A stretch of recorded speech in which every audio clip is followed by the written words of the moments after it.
नमस्कार दोस्तों। मैं आशा करता हूँ आप सभी लोग बहुत अच्छे होंगे। आपका study IAS with Kuldeep channel में बहुत बहुत स्वागत है। इस चैनल के माध्यम से मैं आप सभी को भारतीय राज्य व्यवस्था को पढ़ाने का प्रयास कर रहा हूँ। यहाँ पर मैं M लक्ष्मीकांत और सुभाष कश्यप की बुक्स के रेफरेंस को लेते हुए हिंदी माध्यम में आपको इन चीज़ों को प्रोवाइड करा रहा हूँ। वैसे आपने देखा होगा इंग्लिश में आपको बहुत अच्छा खासा कंटेंट मिल जाता है, बट हिंदी में कई बार हमें कंटेंट मिलता है तो वो ऑथेंटिकेटेड नहीं रहता है। यहाँ पर M लक्ष्मीकांत और सुभाष कश्यप जो दोनों ही बुकें अपने आप में बहुत ही ऑथेंटिकेटेड हैं और प्रतियोगी परीक्षाओं के लिए बहुत ही ज़्यादा महत्वपूर्ण हैं, उनको रेफरेंस में लेते हुए मैं इस PDF को तैयार करता हूं और फिर उसी को आप लोगों के लिए प्रस्तुत करता हूं। पॉलिटी में मैंने पिछले लेक्चर में भारत के महान्यायवादी अटॉर्नी जनरल ऑफ इंडिया पर बात की थी। आज हम advocate general of the state, राज्य के महाधिवक्ता की बात करने जा रही है। देखते हैं।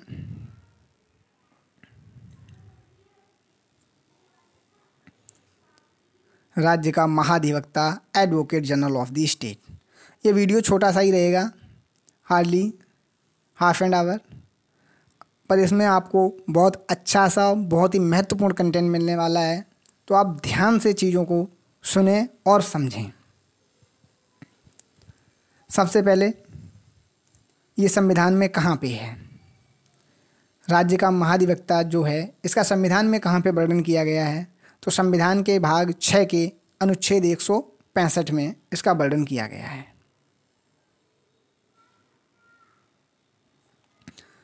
भाग 6 के अनुच्छेद 165 में राज्य के महाधिवक्ता पद का उल्लेख किया गया है और यह ऐसा एकमात्र अनुच्छेद है जिसमें महाधिवक्ता की चर्चा की गई है। अब जब इसका संविधान में वर्णन है तो फिर यह क्या है, एक संवैधानिक निकाय है। जैसा कि आप लोगों को पता होगा, दो टाइप्स की बॉडी रहती हैं, कॉन्स्टिट्यूशनल बॉडीज और नॉन कॉन्स्टिट्यूशनल बॉडीज, अर्थात संवैधानिक निकाय और गैर संवैधानिक निकाय। तो ये क्या है, हमारा संवैधानिक निकाय है। क्यों है? क्योंकि इसका संविधान में वर्णन किया गया। संविधान में वर्णन किया गया तो कहाँ पर किया गया है? संविधान के भाग 6 के अनुच्छेद 165 में। आगे देखते हैं। यह राज्य का सर्वोच्च कानून अधिकारी होता है, अर्थात जो कानून अधिकारी है ये राज्य का सर्वोच्च कानून अधिकारी होता है।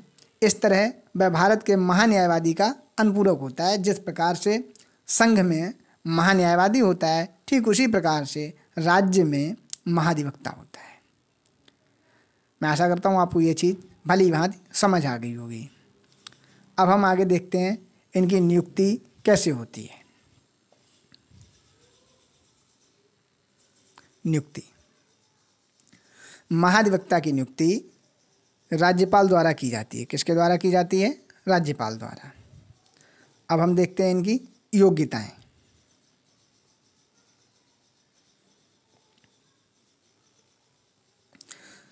उस व्यक्ति ने उच्च न्यायालय का न्यायाधीश बनने की योग्यता होनी चाहिए।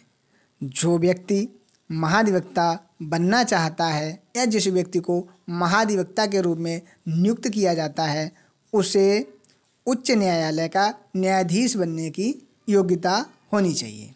अगर उसमें उच्च न्यायालय के न्यायाधीश बनने की योग्यता है तो वह व्यक्ति महाधिवक्ता बन सकता है। अब बात यह आती है कि फिर उच्च न्यायालय के न्यायाधीश बनने की योग्यताएं क्या हैं, उनको हम देख लेते हैं। नंबर 1, उसे भारत का नागरिक होना चाहिए। 2, उसे 10 वर्ष तक न्यायिक अधिकारी या उच्च न्यायालय में 10 वर्षों तक वकालत करने का अनुभव होना चाहिए। अगर हम इसी चीज़ की महान्यायवादी से तुलना करेंगे तो हमें क्या पता चलेगा? महान्यायवादी के लिए योग्यताएं क्या थीं? उसे सर्वोच्च न्यायालय का न्यायाधीश बनने की योग्यता होनी चाहिए। अब सर्वोच्च न्यायालय के न्यायाधीश बनने की योग्यताएं क्या हैं? दोनों में एक चीज़ कॉमन है, उसे भारत का नागरिक होना चाहिए, पहली चीज़। दूसरी चीज़, उसे 5 वर्ष तक उच्च न्यायालय में न्यायाधीश के रूप में कार्य किया हो। अगली थी, उसे 10 वर्ष तक उच्च न्यायालय में वकील के रूप में कार्य किया हो। तो अब यहाँ पे आपको एक चीज़ पता चल गई कि 10 वर्षों तक वकालत करने का अनुभव होना चाहिए उच्च न्यायालय में। यह दोनों के लिए कॉमन है, चाहे उसको राज्य का महाधिवक्ता बनाया जाए और चाहे महान्यायवादी, योग्यता दोनों में आती है। आगे देखते हैं हम इनके कार्यकाल को। तो पढ़ाई हमेशा अगर हम तुलनात्मक रूप से करेंगे तो आसान भी रहेगी और हमारी समझ भी अच्छे से डेवलप होगी, और हम एग्जाम में जो क्वेश्चन आते हैं उनको आसानी से समझ पाएंगे और हल कर पाएंगे।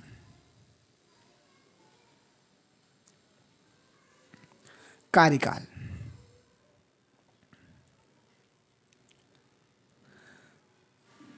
संविधान द्वारा महाधिवक्ता के कार्यकाल को निश्चित नहीं किया गया है, अर्थात इनके कार्यकाल के बारे में संविधान में कुछ भी निश्चय या निर्णय नहीं दिया गया है। फिर क्या किया गया? ये राज्यपाल के ऊपर छोड़ दिया गया है। संविधान में उसे हटाने की व्यवस्था का भी कोई वर्णन नहीं किया गया, ना तो उनको उनके कार्यकाल की कोई बात है और संविधान में ना ही उनके पद से हटाने की कोई बात है। अच्छा, इनको इनके पद से किस प्रकार हटाया जा सकता है या किस तरह से ये अपने पद से मुक्त हो सकते हैं, इस चीज़ पर अब हम चर्चा करते हैं। पद मुक्ति। पहली चीज, वह अपने पद पर राज्यपाल के प्रसाद पर्यंत बना रहता है। प्रसाद पर्यंत मतलब वह राज्यपाल की इच्छा पर निर्भर करता है। वह अपने पद पर तब तक बना रहेगा जब तक राज्यपाल चाहेगा। वह अपने पद से त्यागपत्र देकर भी कार्यमुक्त हो सकता है। उसके पास ये अधिकार है कि वह त्यागपत्र देकर अपनी ड्यूटीज को छोड़ सकता है। सामान्यतः वह त्यागपत्र तब देता है जब सरकार अर्थात मंत्रिपरिषद त्यागपत्र देती है या पुनर्स्थापित होती है। ऐसा क्यों है? क्योंकि उसकी नियुक्ति सरकार की सलाह पर होती है, क्योंकि उसकी नियुक्ति कौन करता है? राज्यपाल। लेकिन कब करता है और कैसे करता है? सरकार की सलाह पर करता है। इसलिए जब सरकार पुनर्स्थापित होती है या फिर मंत्रिपरिषद अपना त्यागपत्र देती है, उस परिस्थिति में सामान्यतः वह अपना त्यागपत्र दे देता है। यह बात ध्यान रखने की है, ये उसके ऊपर मैंडेटरी ऑब्लिगेशन नहीं है कि यदि मंत्रिपरिषद ने अपना त्यागपत्र दिया तो वह अपना त्यागपत्र देगा ही। वह बात अलग रही कि अगर उसने अपना त्यागपत्र नहीं दिया तो नई सरकार बनेगी, और जो नई सरकार बनेगी अगर उसको लगता है कि मैं इसी व्यक्ति को महाधिवक्ता के रूप में जारी रखूं तो वो इसको बनाए रखेगा, अन्यथा वह राज्यपाल से कह के इसको उसके पद से पदमुक्त करा देगा। अब हम देखते हैं इनके वेतन भत्ते, पे एंड अलाउंसेस। संविधान में महाधिवक्ता के वेतन भत्तों को निश्चित नहीं किया गया, अर्थात संविधान में इसके वेतन भत्तों के बारे में कोई निश्चित बात नहीं कही गई है, बल्कि उसके वेतन भत्तों के निर्धारण के लिए जो भी है वो राज्यपाल के ऊपर छोड़ दिया गया है। उसे वे सभी विशेषाधिकार एवं भत्ते मिलते हैं जो विधानमंडल के किसी सदस्य को मिलते हैं। अर्थात उसे कौन से विशेषाधिकार और भत्ते मिलते हैं? जो विधानमंडल के एक सदस्य को मिलते हैं। ऐसा क्यों है? क्योंकि वह विधानमंडल के किसी भी सदन अथवा उनकी संयुक्त बैठक में बोल सकता है, भाग ले सकता है बिना मतदान के अधिकार के। साथ ही यदि वह विधानमंडल की किसी भी समिति का सदस्य है तो वह उसमें भी बोल सकता है और भाग ले सकता है। आगे हम देखते हैं, इसीलिए उसके जो विशेषाधिकार और भत्ते हैं वो विधानमंडल के किसी सदस्य को जो मिलते हैं वही उसे दिए गए हैं। अब हम देखते हैं इनके फंक्शंस अर्थात कार्य।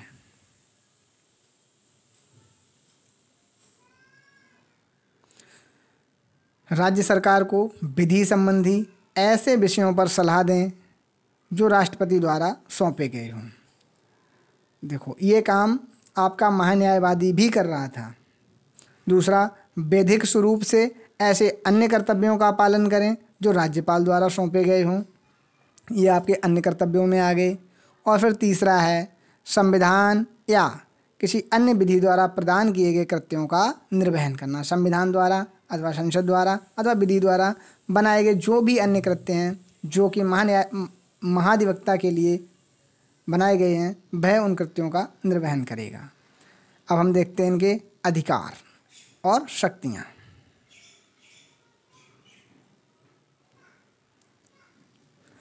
अपने कार्य संबंधी कर्तव्यों के तहत उसे राज्य के किसी न्यायालय के समक्ष सुनवाई का अधिकार है।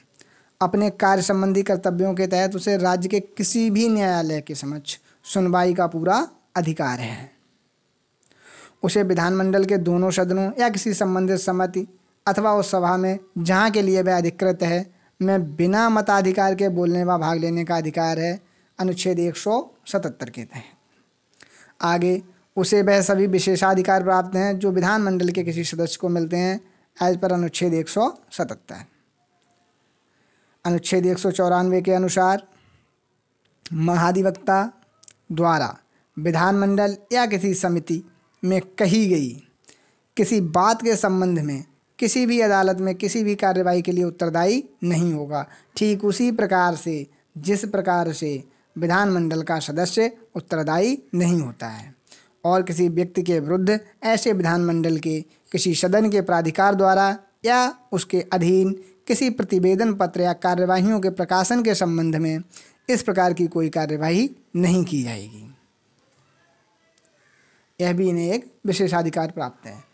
तो इन उपरोक्त तीनों पॉइंटों से आपने यह चीज़ भली भांति समझ ली होगी कि उसको विशेषाधिकार एवं भत्ते वही प्राप्त हैं जो एक विधानमंडल के सदस्य को प्राप्त होते हैं और उन्हीं अनुच्छेदों के तहत भी प्राप्त हैं। यह भी एक ध्यान देने की बात है, क्योंकि अनुच्छेद 177 और अनुच्छेद 194 ही सेम चीज़ों को विधानमंडल के सदस्यों के लिए निर्धारित करते हैं।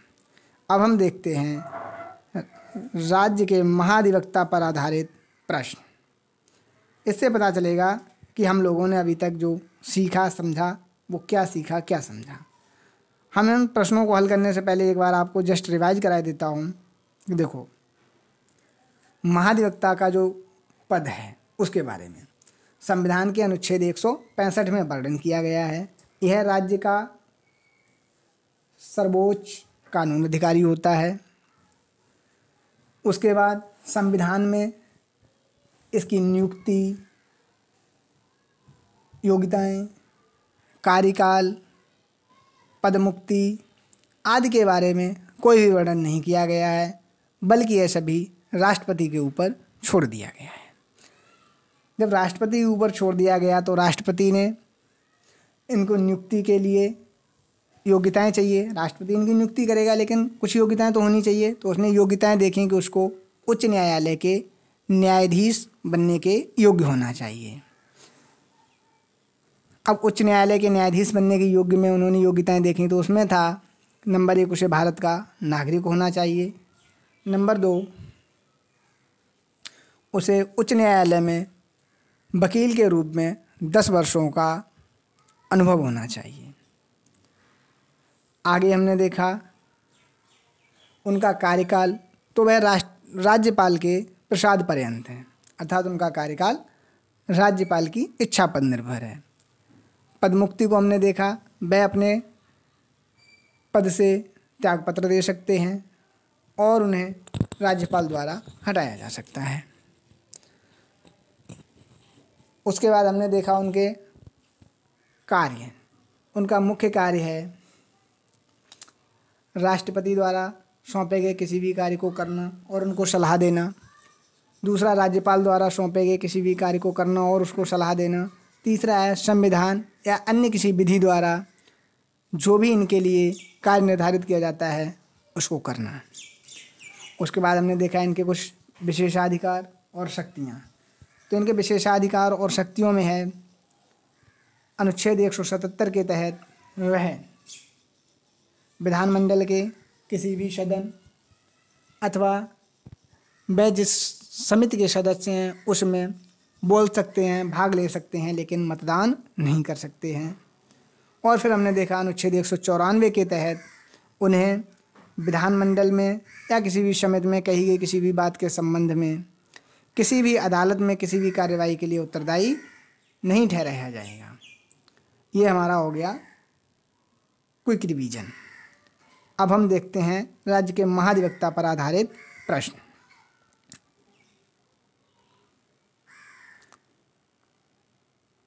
तो हमारा प्रश्न नंबर 1,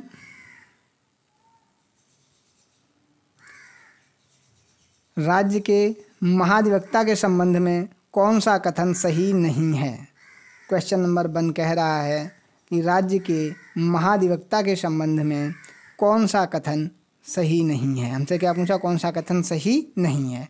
नंबर 1, उसे राज्य के किसी भी न्यायालय में सुनवाई का अधिकार है। बी, वह राज्यपाल के प्रसाद पर्यंत पद धारण करेगा और राज्यपाल द्वारा निर्धारित पारिश्रमिक प्राप्त करेगा। सी, उनके पास राज्य विधानमंडल में सुनवाई के साथ साथ मतदान का अधिकार भी है। देखो, हमने इस पे इतनी गहन रूप से अध्ययन किया कि हमें भली भांति ये बात समझ आ गई कि उसको मतदान का अधिकार नहीं है। अतः विकल्प सी हमारा, विकल्प नंबर 3 हमारा गलत हो गया। जबकि वह राज्यपाल के प्रसाद पर्यंत पद धारण करता है, इसलिए ये भी हमारा सही हो गया। और वह राज्य के किसी भी न्यायालय में सुनवाई का अधिकार रखता है, इसलिए ये भी सही हो गया। जबकि हमसे पूछा गया कौन सा कथन सही नहीं है, अतः विकल्प 3। अब देखते हैं हमारे ऑप्शंस में 3 नंबर कहाँ पे है।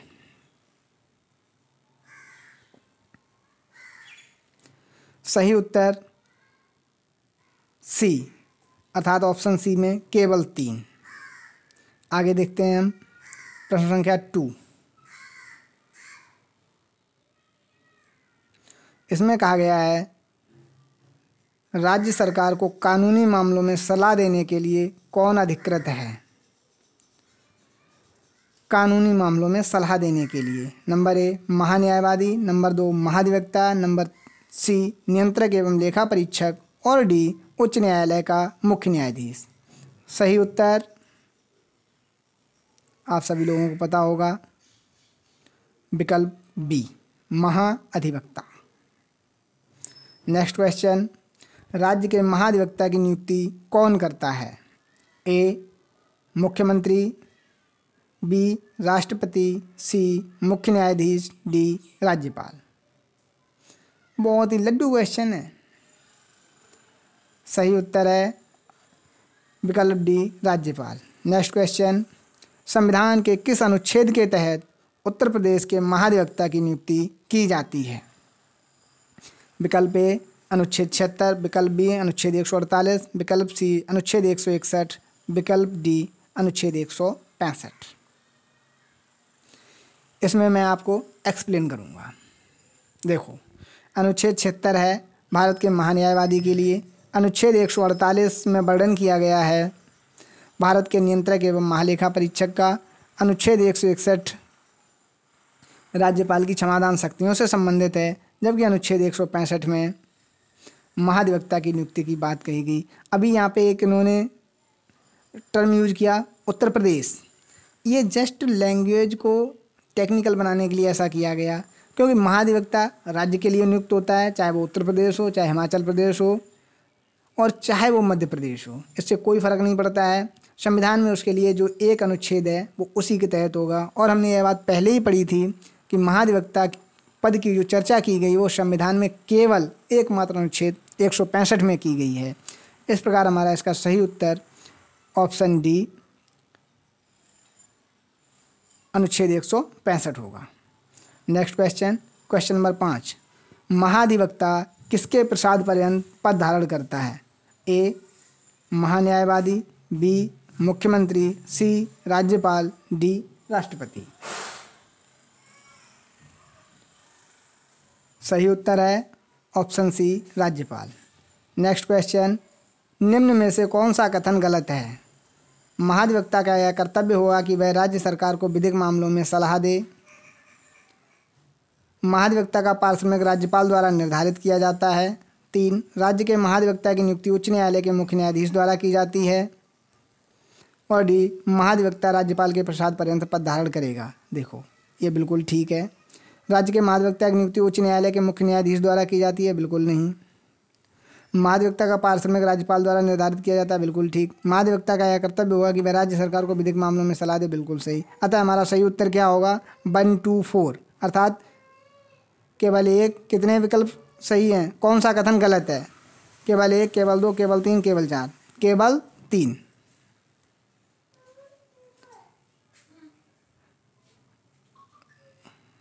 ऑप्शन 3, राज्य के महाधिवक्ता की नियुक्ति उच्च न्यायालय के मुख्य न्यायाधीश द्वारा की जाती है, अतः केवल 3। Okay, option 3।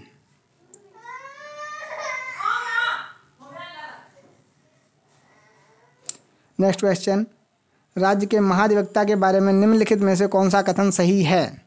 भारतीय संविधान का अनुच्छेद 165 राज्य के लिए महाधिवक्ता को परिभाषित करता है, बिल्कुल सही है। एडवोकेट जनरल की नियुक्ति भारत के राष्ट्रपति द्वारा की जाती है, बिल्कुल नहीं जी। किसके द्वारा की जाती है? राज्यपाल के द्वारा। देखते हैं आंसर। केवल 1, केवल 2, दोनों 1 और 2, ना तो 1 ना ही 2, केवल 1। कौन सा कथन सही है? इसका उत्तर होगा केवल 1, ना कि केवल 2। अतः ये आंसर हमारा गलत है, यहाँ पे इसको करेक्ट कर लो।